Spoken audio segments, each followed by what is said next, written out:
Esse ano, o Pint of Science tem aí como tema ciência acima de tudo, educação acima de todos. Ao longo desses 3 dias, trouxemos pautas super importantes para a discussão, para a democracia. E a intenção do Pint of Science, que é um evento de ciência, divulgação científica que acontece no mundo inteiro, ele tem esse papel, né? Aproximar um pouquinho mais a academia das pessoas, a gente ter essa troca. Eu espero que o ano que vem isso possa acontecer no bar, sentado na mesa do bar, com um monte de cientistas, brindando, né? Espero que num momento melhor desse Brasil. Mas é isso que nós temos para hoje, e por isso, no dia de hoje, nesta mesa que vou mediar aqui, vou conversar com Walter Carnielli, ele que é professor do Departamento de Filosofia da Unicamp, bacharel, mestre e doutor em matemática pela Unicamp, com especialização em filosofia da ciência. Ele escreveu um monte de artigo, um monte de livro, inclusive tem um livro dele aqui, que fala do pensamento crítico. É uma pauta extremamente importante para a gente conversar hoje, né? Nessa era de bots, de algoritmo, nessa era digital, a gente vai ouvir um pouquinho mais sobre o tema. E também convido hoje Rafael Testa, que é pesquisador associado do Centro de Lógica, Epistemologia e História da Ciência da Unicamp, é bacharel, mestre e doutor em filosofia. E na mesa de hoje, na pauta de hoje, inteligência artificial, da lógica às humanidades.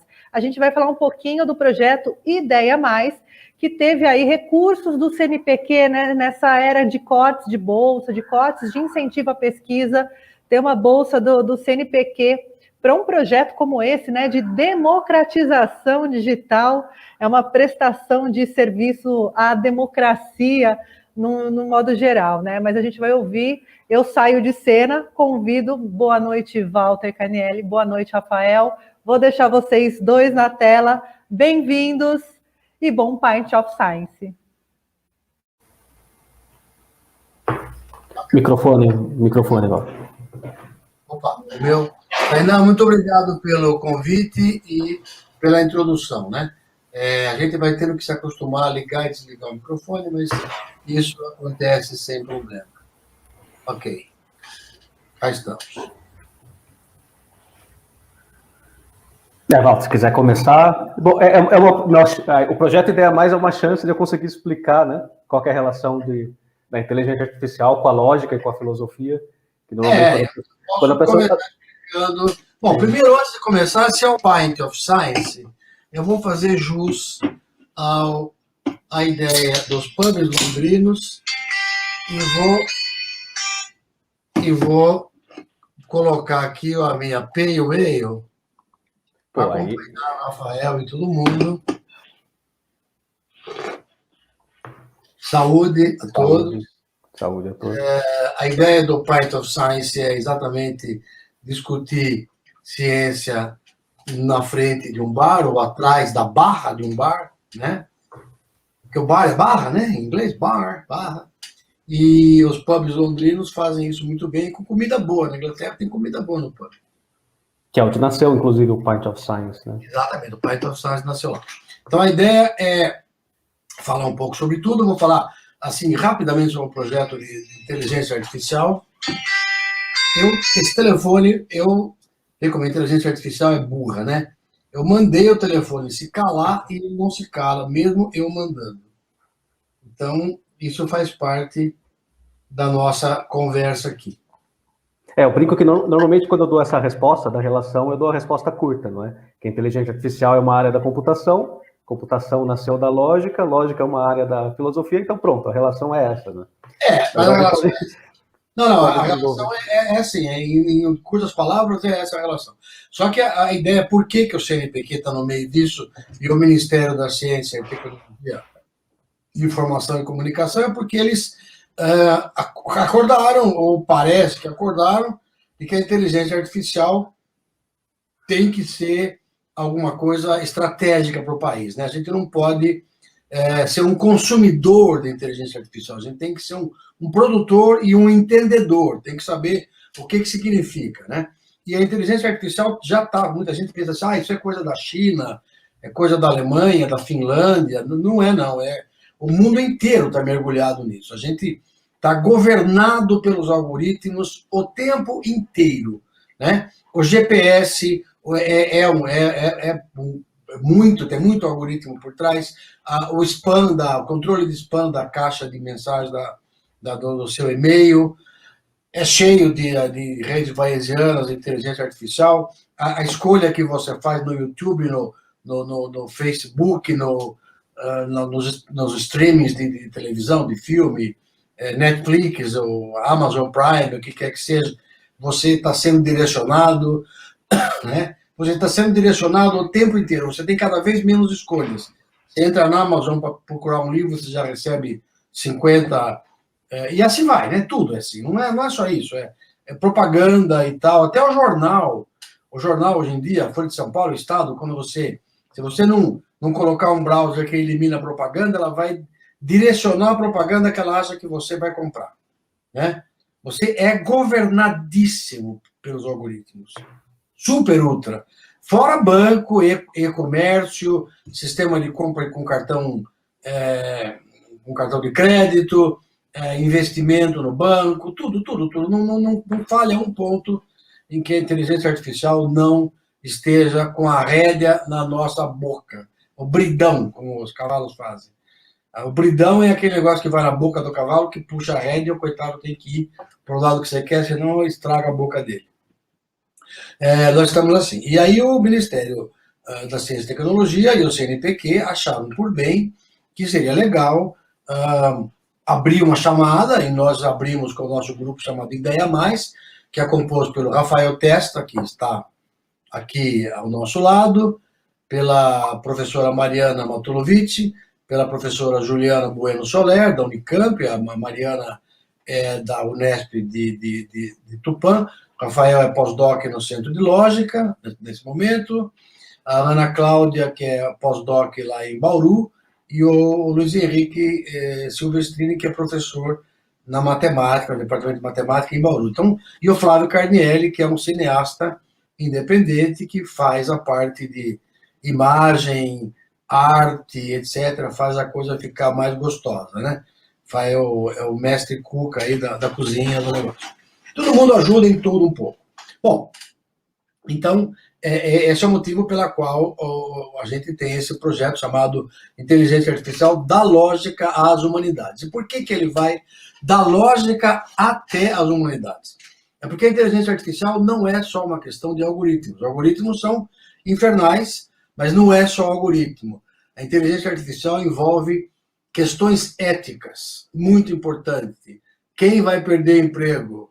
Quem vai usar a inteligência artificial? Ela vai aprofundar o fosso entre quem tem as coisas, os ricos e os pobres? Certamente, mas quanto, como? Vai perder emprego? Certamente, mas vai arrumar outro no lugar? Vamos ver. Uma outra questão ética importante, a questão da dominação. Será que ela vai nos dominar? É a questão da chamada singularidade ou superinteligência. Parece uma bobagem de ficção científica, mas as máquinas evoluem muito rapidamente. Se você fecha os olhos e acorda daqui 5 anos, o mundo mudou totalmente. Né? Muito. Oi. Acrescentar também outra questão ética importante é a própria escolha da linguagem que você vai modelar uma inteligência artificial, né? Um sistema de inteligência artificial. Porque se a gente pegar esses dois grandes grupos que é dividido a inteligência artificial, que é o grupo IA simbólica, né? Que aí tem aquela coisa do algoritmo, é dedutiva, e a IA costumam chamar de conexionista, enfim, que usa correlações probabilísticas, não é? Aí quando a gente parte para modelar um sistema com essa IA conexionista, a gente perde a explicabilidade das ações da inteligência artificial, né? Então, por exemplo, se você programar um drone militar para invadir um país inimigo, ele vai bombardear, né, o lugar, só que você não consegue auditar o porquê ele reconheceu determinado prédio como uma base militar. Então, você não consegue fazer a conta ao contrário, né? A lógica dedutiva, a gente tem a manivela que vai para frente, né? As premissas levam à conclusão, só que a gente consegue girar a manivela para trás e ver, dada uma conclusão, quais foram as possíveis premissas dela. E quando a gente tem esse tipo de cálculo probabilístico, a gente perde isso, né? Então, a máquina vai lá, tira uma conclusão, né, faz uma ação, e a gente não consegue entender, ela é incapaz de explicar para a gente porque ela tomou aquela ação, né? E isso é uma questão ética também, né? A própria escolha, então, deveria modelar... Tem uma proposição na União Europeia que ela está propondo o seguinte, que todo usuário de inteligência artificial tem direito à auditabilidade, ou seja, tem direito a saber por que ela tomou essa decisão a seu respeito, né? Se você vai no banco e pede um crédito e o banco diz não, o sistema diz que não, eu quero saber por que não. Como se fosse uma verdade objetiva, né? O que eles têm que eu não tenho, né? Uhum. O que é isso? Por que não funciona comigo? Então, você tem direito à auditabilidade. Então, você tem direito, é um direito que você tem, e isso muda muito, isso é uma questão filosófica também, que muda os algoritmos e sim, tudo. Sim. E jurídico. Está cheio de problema, está lotadésimo. Posso dar um monte de exemplos sim. aqui, qualquer coisa. Mas eu acho que a gente, vamos tomar cuidado para a gente não atropelar o nosso roteiro, né? Porque senão, nós não estamos dando aqui uma palestra, nós vamos fazer... nós estamos fazendo um questionário e tal. Mas é isso, existe esse problema chamado da singularidade, né? Que é o risco de que a inteligência artificial nos domine. Parece um risco absurdo, parece filme de ficção científica, mas é um risco real. É um risco real, né?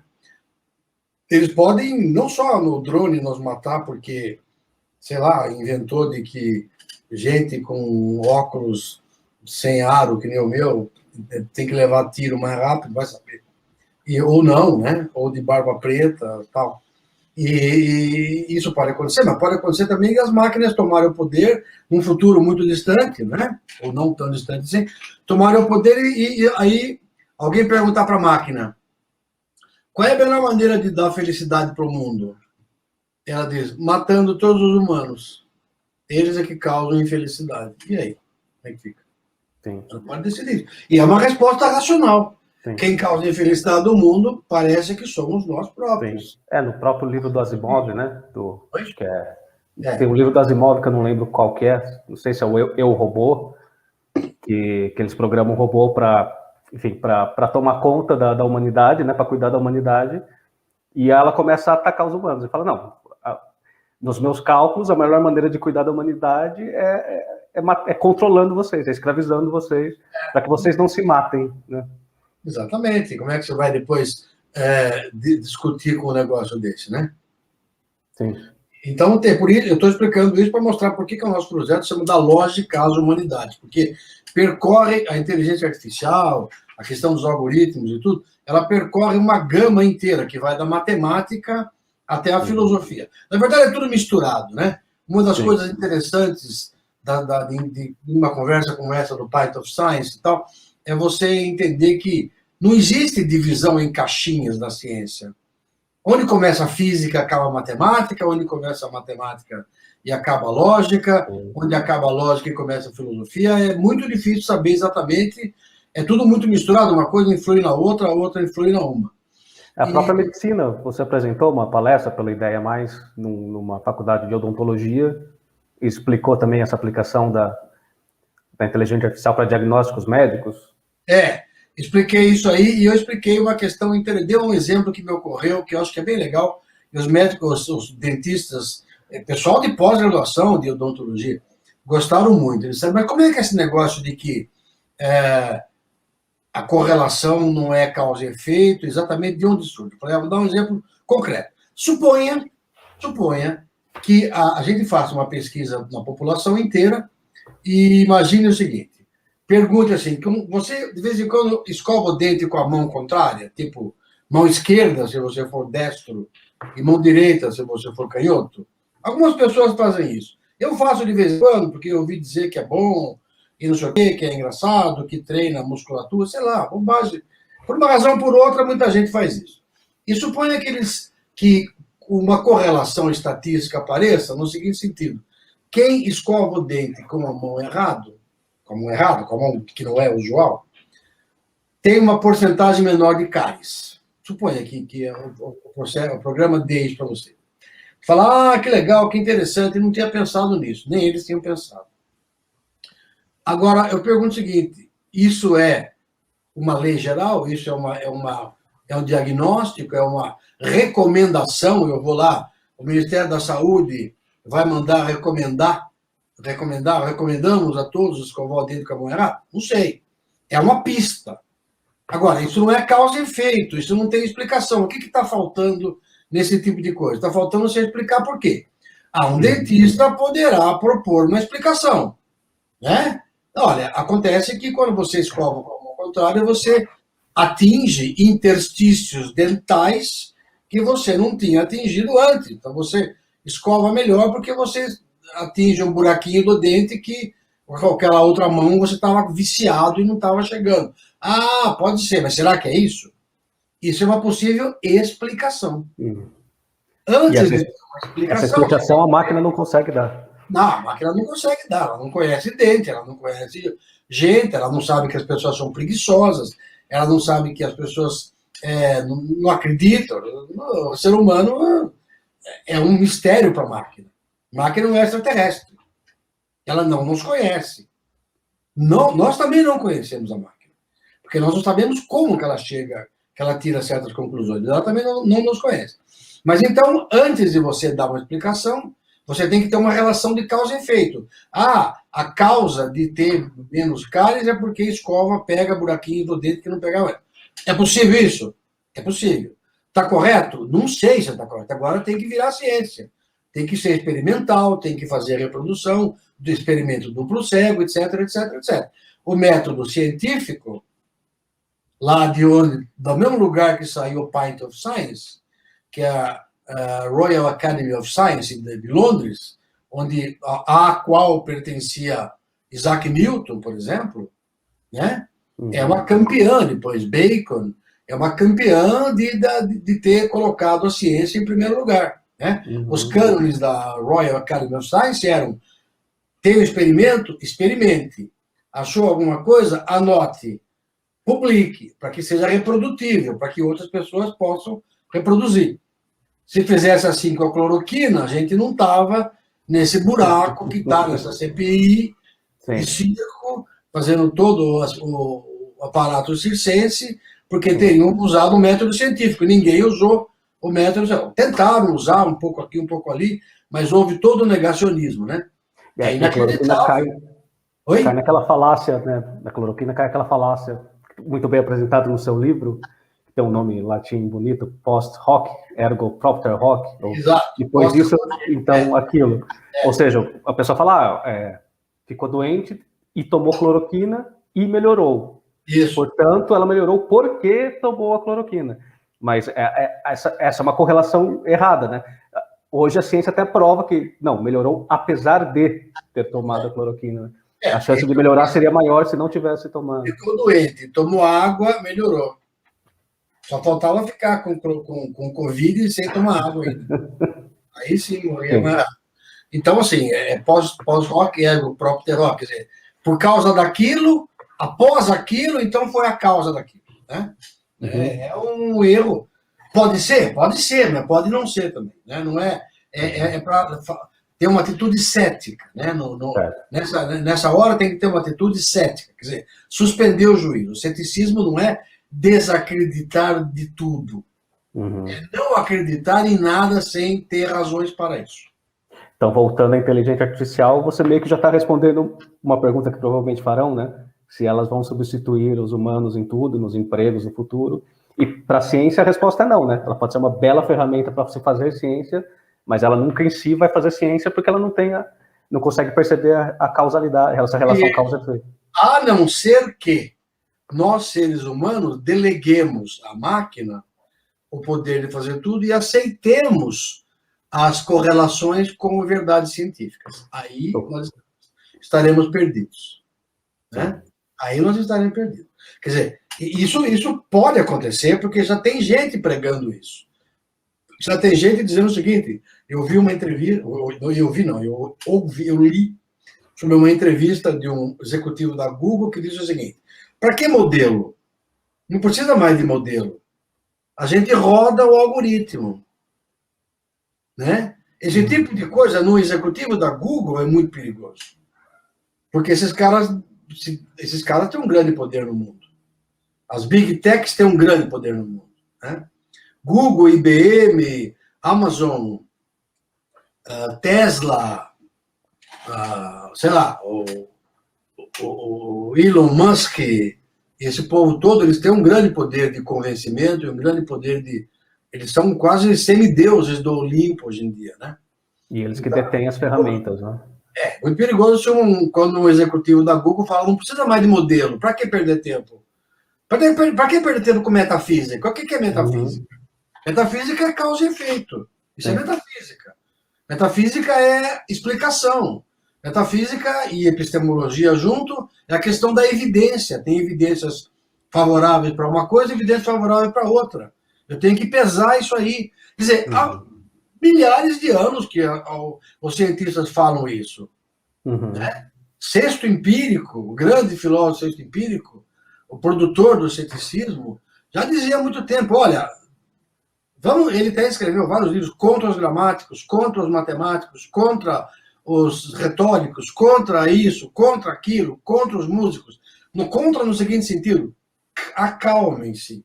Não acreditem em nada antes de ter razões para tudo. É o que exatamente não está acontecendo hoje com as fake news. As fake news são bombas, são granadas, são máquinas de minar o ceticismo sadio das pessoas.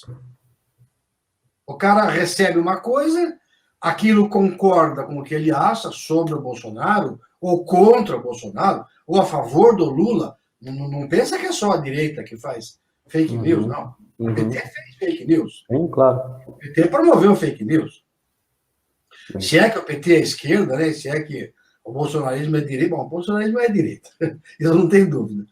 Mas, enfim, as direitas e esquerda brasileira, que são muito próximas umas das outras, promovem e promoverão fake news, e a fake news é calculada, é uma engenharia social para minar o nosso poder de ceticismo. O camarada, o tiozinho aqui, meu vizinho, ele recebe um negócio aqui, e está de acordo com o que ele pensa sobre a maconha, já acabou de acontecer isso.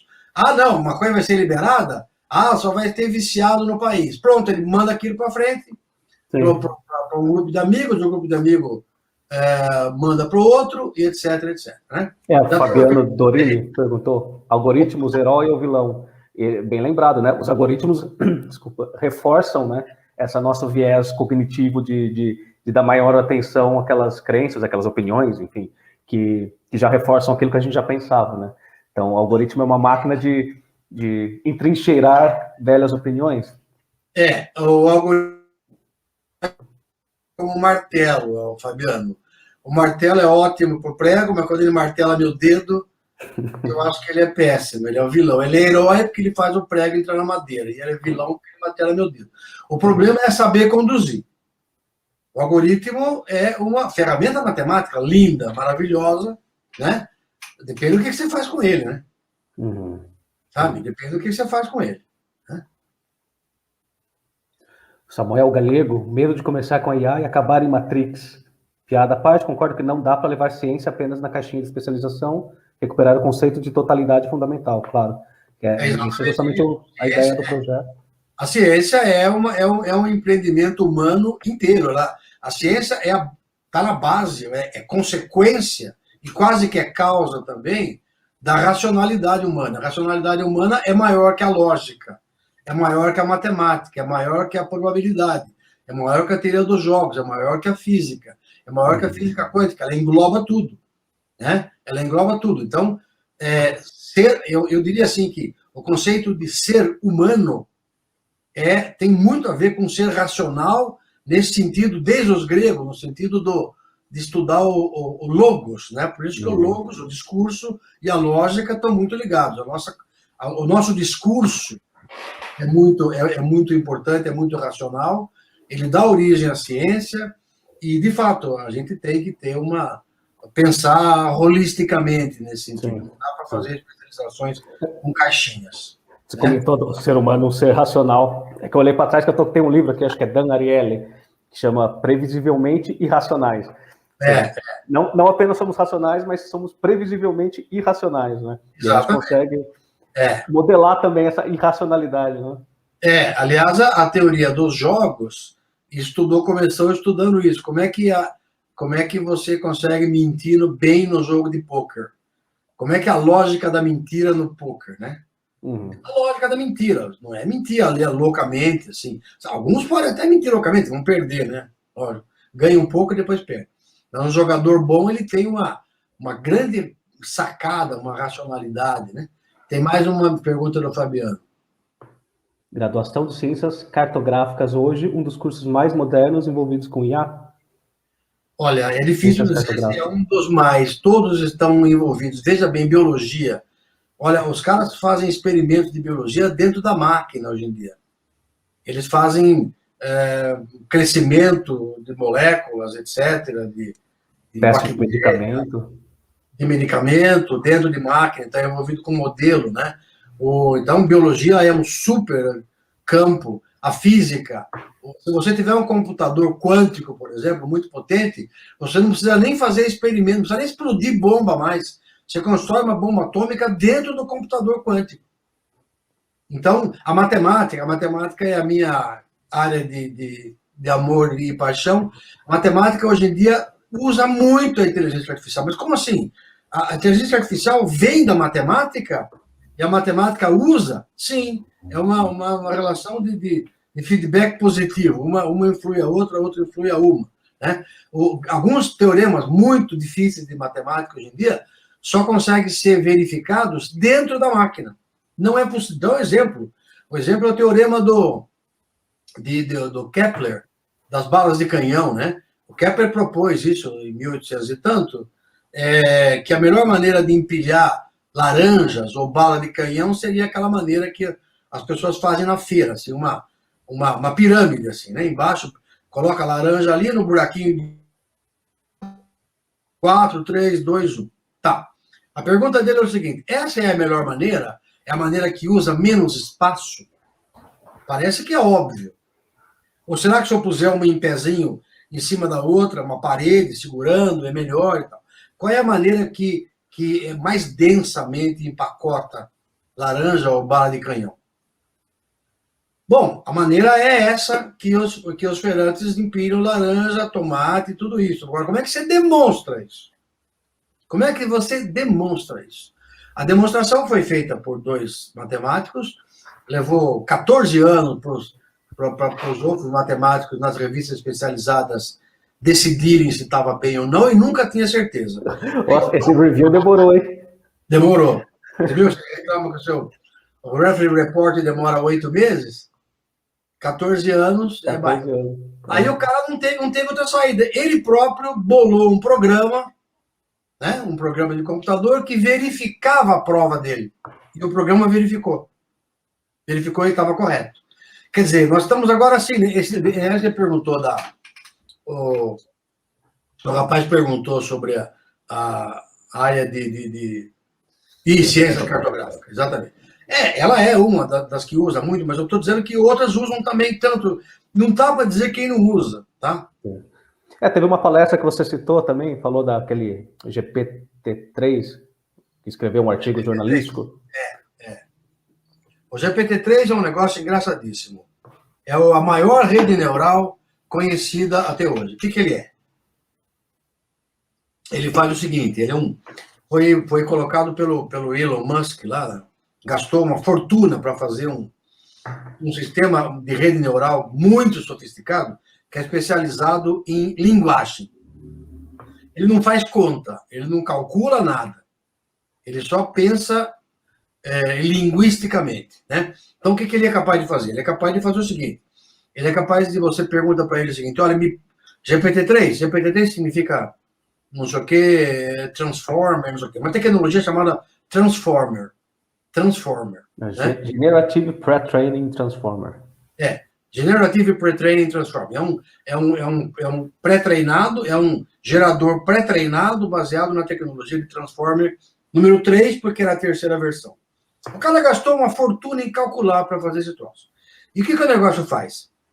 Ele gera textos, ele resume um texto. Você pega um livro de Machado de Assis, se você alimentar ele com o livro em formato digital, ele é capaz de resumir para você, né? O Grande Sertão Veredas, por exemplo. Ele vai resumir lindamente, eu não sei, mas ele vai resumir. Ele resume texto, ele propõe texto e tal. Por exemplo, você pode perguntar para ele o seguinte: me componha um texto no formato de Shakespeare, provando que Pint of Science é uma atividade muito boa para a atividade científica. Ele vai fazer isso. Ele vai conseguir fazer. Então, ele é um grande escritor, é um grande cérebro que pensa com a maior ferramenta que nós temos, a linguagem. É assombroso, é assombroso. Eu fiz um teste com ele e pedi para ele gerar um textozinho com uma história completamente louca e ele gerou. Tem disponível o link para a gente brincar com ele? Tem disponível uma versão amena, mais barata, chamada Dungeon. O Dungeon, quer dizer, masmorra, né? O Dungeon tem uma versão que você pode brincar com ele. Mas o grande mesmo, você só tem que entrar com... É só para alguns ali, né? Da inscrição, mas não fui chamado até agora. E ele fala em 75 línguas, inclusive português. É um negócio extraordinário. Agora você veja, olha o perigo desse negócio para servir como gerador de fake news. Ele pode fazer o seguinte: fala, GPT-3, produz um texto e combine o seu conhecimento com uma pesquisa de Big Data e veja o que é mais legal para você falar para as pessoas numa eleição, de maneira que eles comecem a odiar o Lula, ou odiar o Bolsonaro, ou odiar sei lá quem, o Ciro Gomes, ou sei lá quem. O bicho pega tudo aquilo, pega todo o conhecimento disponível, analisa e conclui o seguinte: a melhor maneira é dizer essa mentira aqui. Ele vai dizer uma mentira muito bem calculada. E aí entra a questão da privacidade, né? E rápida. Não demora 2 dias para fazer, não. 3 minutos, está pronto o negócio. Sim. Dá para você fazer uma metralhadora de fake news. Então, entra a questão da privacidade, uma vez que eles têm acesso aos nossos e-mails, às nossas mensagens inbox, né? A nosso chaveco de madrugada ali, para quem é solteiro. Ele sabe tudo o que você quer ouvir, o que você quer ouvir, falar. Quer falar. Como é que você quer ser visto, né? Sim. Eu quero ser visto como um cara legal, quero ser visto como linha dura, eu quero ser visto como comunista, ou sei lá o que quiser. Quero ser visto como alguém que adora cinema, sou cinéfilo. Ele te produz o texto adequado para você. É uma armadilha psicológica e uma metralhadora giratória de poder disparar fake news. Já foi usado para isso? Ainda não. Que nós saibamos, né? Saibamos, né, mas vai saber. E tem o The Guardian pediu para esse GPT-3 fazer uma reportagem, um artigo, falando por que não devemos temer as máquinas, ou a inteligência artificial. Né? E as pessoas falam, nossa, olha o que ele escreveu, mas é tão assustador assim, digamos? É muito assustador. O The Guardian teve acesso e falou, olha, GPT-3, escreva um texto que as pessoas se convençam de que máquinas, que ele é uma máquina, né? Que vocês, máquinas, não são assim tão perigosas. Ele escreveu um texto magnífico, com argumento de cabo a rabo, mostrando que convence a maior parte das pessoas. É assustador mesmo. É assustador, é um demônio, de certa maneira. É um demônio que tem o poder como o demônio da Bíblia, que ele te convence de tudo que ele quiser, né? É um candidato a demônio artificial. O GPT-3. Mas ele está reproduzindo ideias antigas, né? Ou seja, ele só reproduz, né? Constrói um texto gramaticalmente correto, tecnicamente correto, com sintaxe correta, mas ele não tem a intencionalidade, né? Ele não tem a representação dentro dele daquilo que ele está falando, daquilo que ele está escrevendo. Né? Ainda não tem. Aí que acho que entra a questão da superinteligência, né? Você colocar essa... da singularidade, né? Colocar essa... falta para ele ter. Veja bem, nós próprios somos os nossos inimigos. Por quê? A gente exige cada vez mais da inteligência artificial. Nos anos 50, quando o Turing começou a pensar na história da inteligência artificial, foi o Alan Turing, que foi o mesmo cara que inventou os computadores, a teoria da computação contemporânea. Na verdade, o computador já existia, mas ele inventou a teoria, que hoje em dia governa tudo, né? Não adianta ter uma máquina sem teoria, tá? Já existia alguns protótipos de computador e tal, isso há muito tempo que as pessoas pensavam nisso, mas ninguém tinha uma teoria. Ele deu uma teoria magnífica de que os computadores podem. O Turing, que é o mesmo cara, inclusive, que ganhou a guerra, ajudou a ganhar a Segunda Guerra, né? Ajudou a derrotar a Alemanha, porque ele conseguiu quebrar o código da máquina Enigma. É isso que está naquele filme chamado O Jogo da Imitação, que o nome não bate nada, não tem nada a ver com o jogo da imitação. Aquilo não é o jogo da imitação. Tem um outro artigo, né, que chama o jogo da imitação. Oi? O Turing tem um outro artigo chamado o jogo da imitação. O Turing tem um outro artigo que chama o jogo da imitação, onde ele propõe o seguinte, ele começou a pensar na seguinte questão: quando é que as máquinas serão inteligentes? Bom, não sei. Será que elas poderão ser inteligentes um dia? Sei lá, não sei. Mas aí ele falou, vamos fazer uma pergunta mais modesta. Será que nós, seres humanos, conseguiremos saber se elas serão inteligentes ou não? Ele disse, bom, eu vou fazer uma proposta. A proposta é o seguinte, e um dia que uma máquina for suficientemente capacitada a enganar vários juízes, você põe uma máquina numa sala e uma pessoa humana. Os juízes, sem saber quem é quem, fazem perguntas para a máquina e perguntas para a pessoa humana. Se a máquina conseguir enganar os juízes de que ela é uma pessoa humana, ela passou a barreira da inteligência. Não da superinteligência, mas a barreira da consciência, da inteligência, né? Já tem hoje em dia alguns sistemas que mais ou menos passaram. Eu posso contar depois a historinha, mas, enfim, o que é interessante na história é o seguinte, naquele momento, para ele, isso era o suprassumo da inteligência. Hoje em dia, a gente tem máquinas que ganham do jogo de xadrez dos melhores enxadristas do mundo. Uhum. Né? Ganhou do Kasparov. Sim. O Deep Blue. Né? Nós temos máquinas que ganham, não o jogo de xadrez, do jogo de Go. Os maiores, aquele, como é que chama? O algoritmo AlphaGo, né? Uhum. O AlphaGo do Google, que jogou com os melhores campeões de jogo de Go da Coreia, os campeões coreanos, que são fabulosos, ganhou de todos eles. O jogo de Go é tão difícil que a maior parte das pessoas não consegue nem aprender a jogar direito. Sim. Não consegue nem saber se ganhou ou perdeu. É dificílimo saber no jogo de Go quem ganhou e quem perdeu. Não é uma coisa trivial. É bem mais difícil que xadrez. Então, as máquinas ganharam o jogo de Go. Né? Elas têm feito coisas magníficas. E a gente cada vez exige mais. Esse GPT-3 é um exemplo. O Elon Musk e companhia lá gastaram uma fortuna para produzir um negócio que melhora ainda mais. Até quando a gente vai exigir mais e mais das máquinas? Quanto mais a gente exige, mais elas fazem. Sim. E elas vão fazer... São literais, né? Para entender o que a gente pede. Exatamente. É um dos perigos, né? Da inteligência artificial. Quer que eu melhore? Ela melhora. Quer que eu mate mais eficientemente? Mato. Uhum. Quer que eu resolva o problema da pobreza no mundo? Mata metade do mundo. Ela não entende. Tem até um experimento do Google. O que a máquina não tem é atitude ética. Isso ninguém ensinou para ela até agora. Ética, filosofia, isso não foi explicado para ela, não. E não parece fácil explicar. Né? Não parece mole, não é mole explicar isso. Tem coisas que parece que são só humanas, né? Sim. Então, o GPT-3, você estava dizendo se ela vai atingir um grau de consciência. Não se sabe. Não sei até quando. Ninguém sabe a barreira da consciência.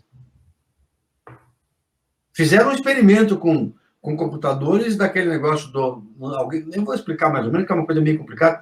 É da lógica chamada raciocinando em cima do raciocínio dos outros. Estão usando isso, computadores em rede usam isso. Chama Reasoning About Reasoning. Raciocinando em cima do raciocínio. Então, tem um experimento interessante que é o seguinte, é um experimento chamado do barro na testa. Você pega várias crianças, põe o barro na testa de uma delas, põe um pouquinho de uma tinta, um barrinho, qualquer coisa, e aí cada criança vê os outros, mas não vê a si própria. Aí você põe as crianças inteligentes, supõe, né, por hipótese, numa roda e pergunta: quem está com barro na testa, levante e saia. Uma olha para a outra, todas falam assim: bom, será que eu estou também? Sei lá, será que quantas tem? Se tivesse duas... Aí elas Depende, aí você pode demonstrar o seguinte, se tiver uma criança só, com barro na testa, ela olha para todo mundo, ninguém tem, o que ela fala?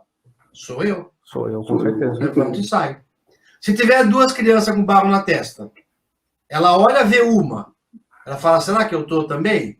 Ela fala, bom, se eu não tivesse, essa uma teria se levantado e ido embora, porque ela é tão inteligente quanto eu. Então, a segunda vez que pergunta, ela fala, então é ela e eu. Né? Bom, fizeram esse experimento com máquinas, as máquinas chegaram a essa conclusão.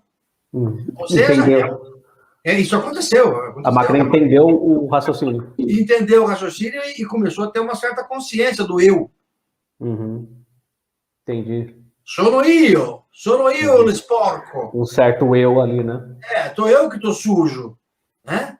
Não é ninguém, sou eu. Isso é o início da autoconsciência. Até quando vai chegar isso aí? Eu me lembrei agora, para voltar a falar de bar, da piada, que 3 lógicos entram num bar, o garçom pergunta, todos querem cerveja? São 3 lógicos. O primeiro fala, não sei. O segundo fala, não sei. Aí o terceiro fala, sim. Quer dizer, como são todos lógicos, eles sabem que se os 2 anteriores não sabiam, é porque eles queriam, só que não sabem se todos querem. Ao passo que o último já sabe que eles queriam, senão eles falariam não é? Tem outra piada aqui, que é o garçom tá na mesa, o papai, a mamãe e a filhinha, um pede peixe, outro pede carne e outro pede carne também.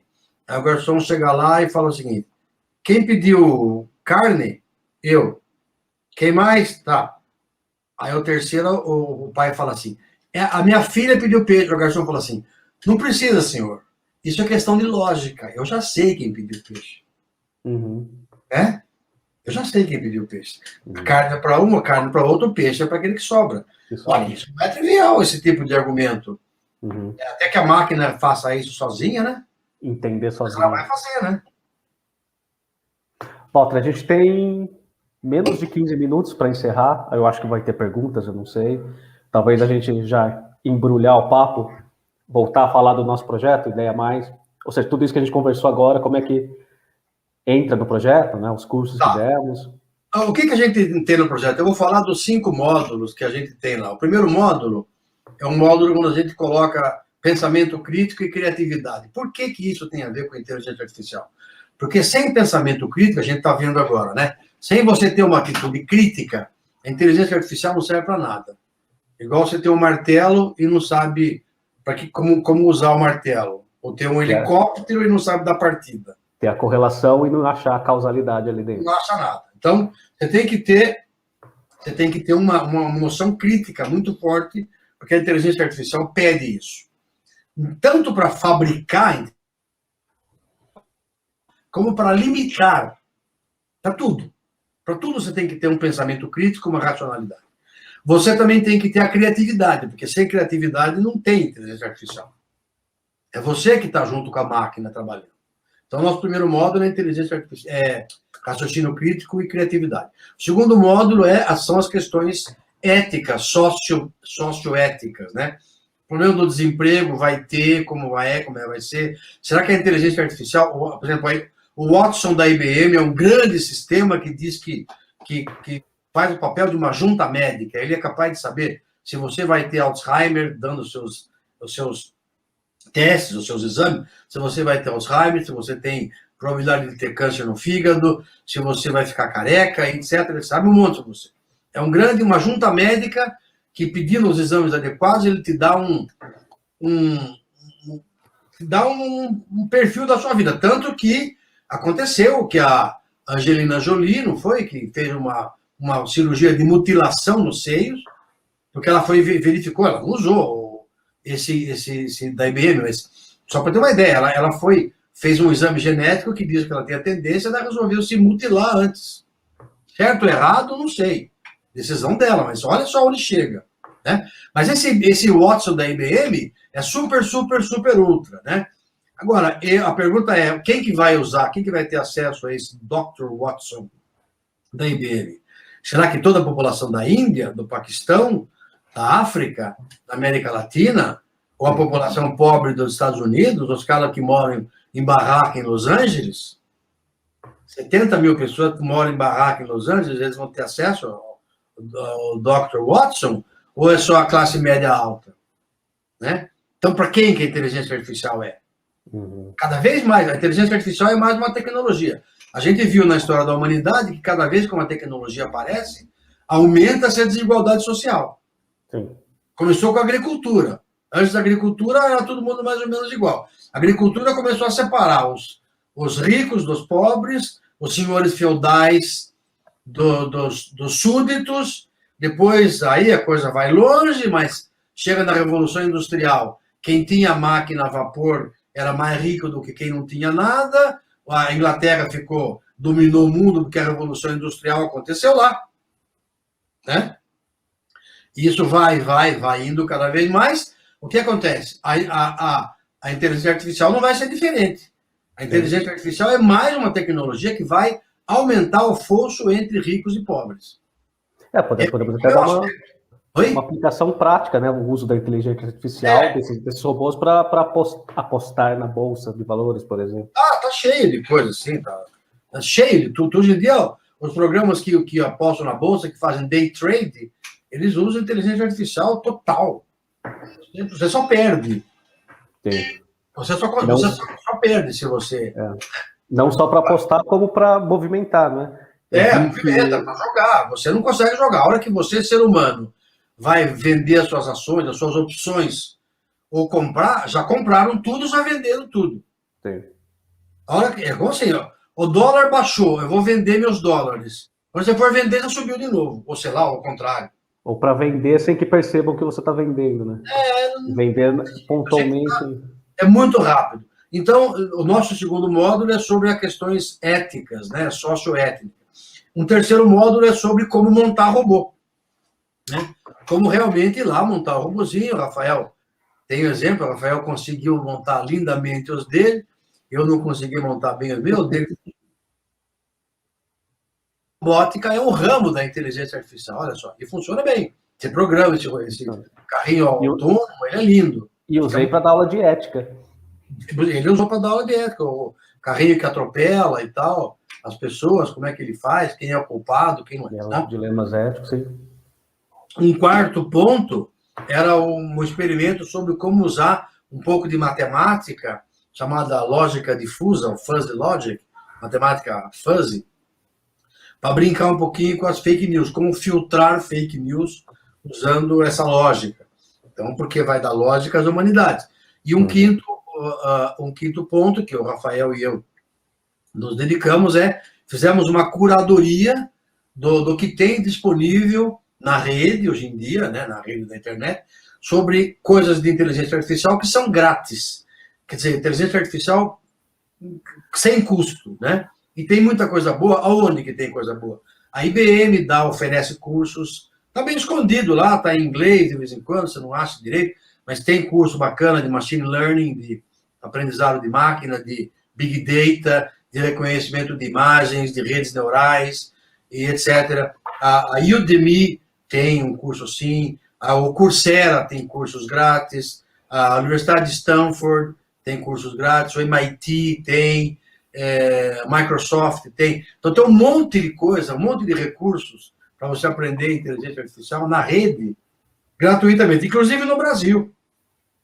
Inclusive no Brasil tem uma escola de inteligência artificial em São Paulo, chamada Escola 42, que se dedica a ensinar os fundamentos da inteligência artificial para crianças, para pessoas da periferia e tudo isso. Né? E, inclusive, no nosso site agora tem o nosso material exclusivo, né?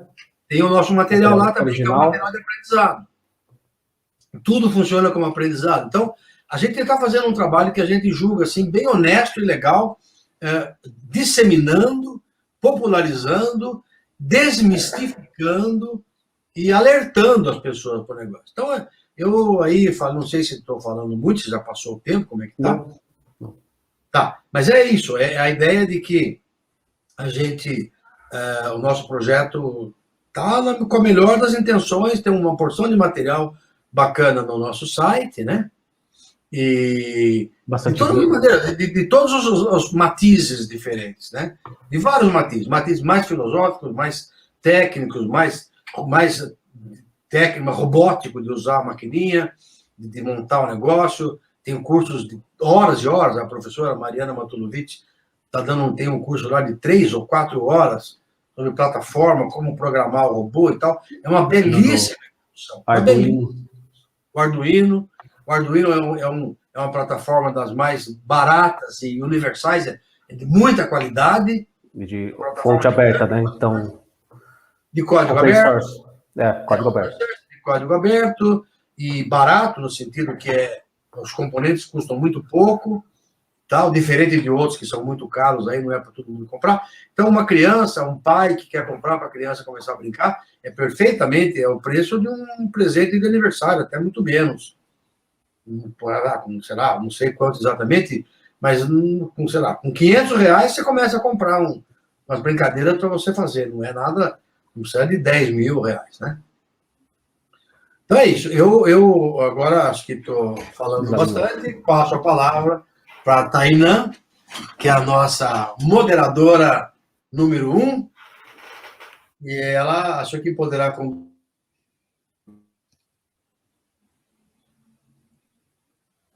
Voltamos aqui.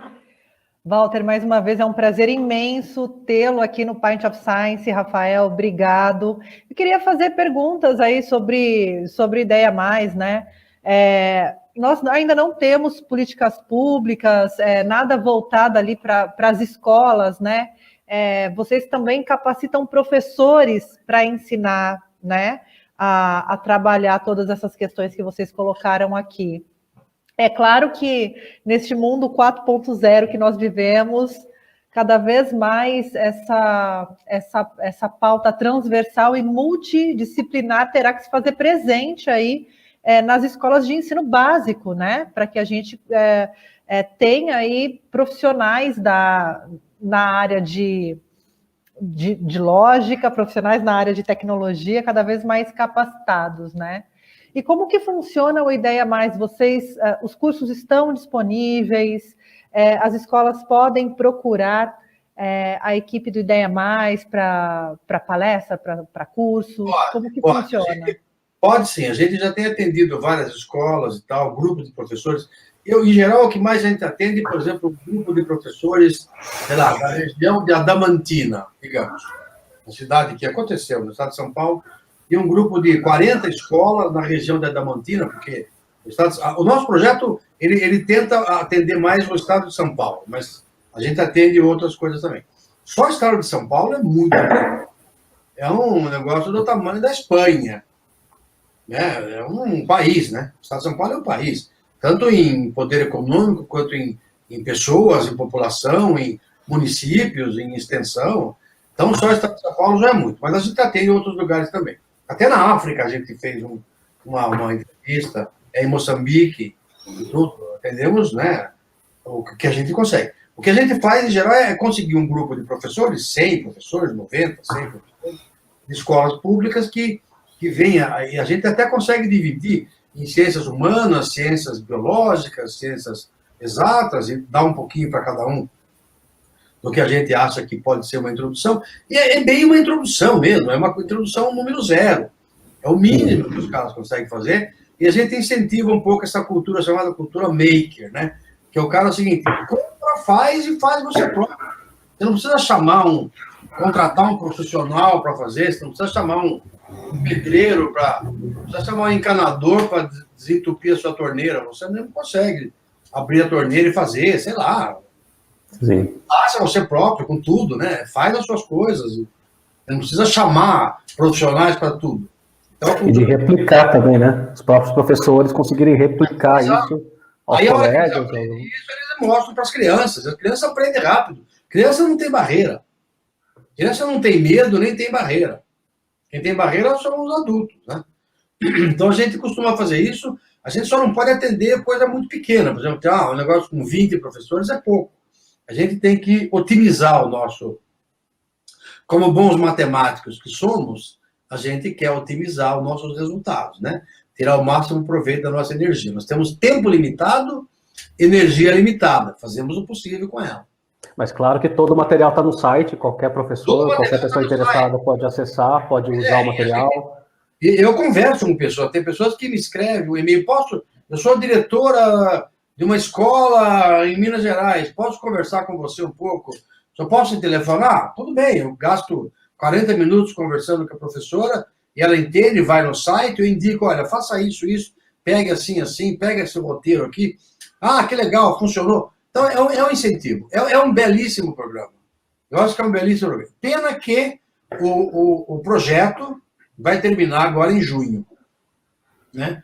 Projeto do CNPq e do MCTIC. Mas o Grupo Ideia Mais não vai terminar. O Grupo Ideia Mais apenas começou. Justamente esse belo nome que a gente botou nele, né? Ideia Mais é para ter mais ideia. Né? Claro. Muito bem, gente. E por Olha, tempo, mais pessoas também, né?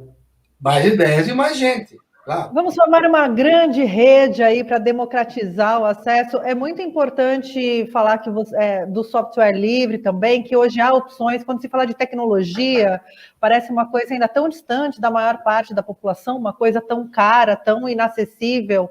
Mas hoje há software livre, hoje há também peças aí de baixo custo, né?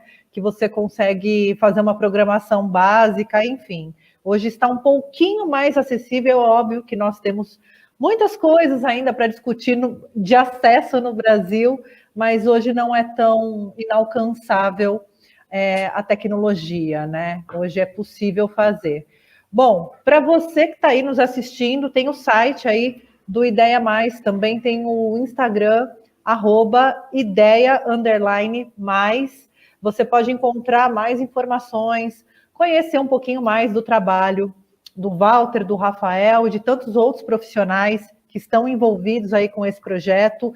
Mais uma vez, financiado com o CNPq, a gente tem que cobrar investimentos cada vez mais em educação, em ciência, em tecnologia, para que esses projetos cheguem na ponta, né? Cheguem nos professores, que repassem, repliquem para os seus alunos, né?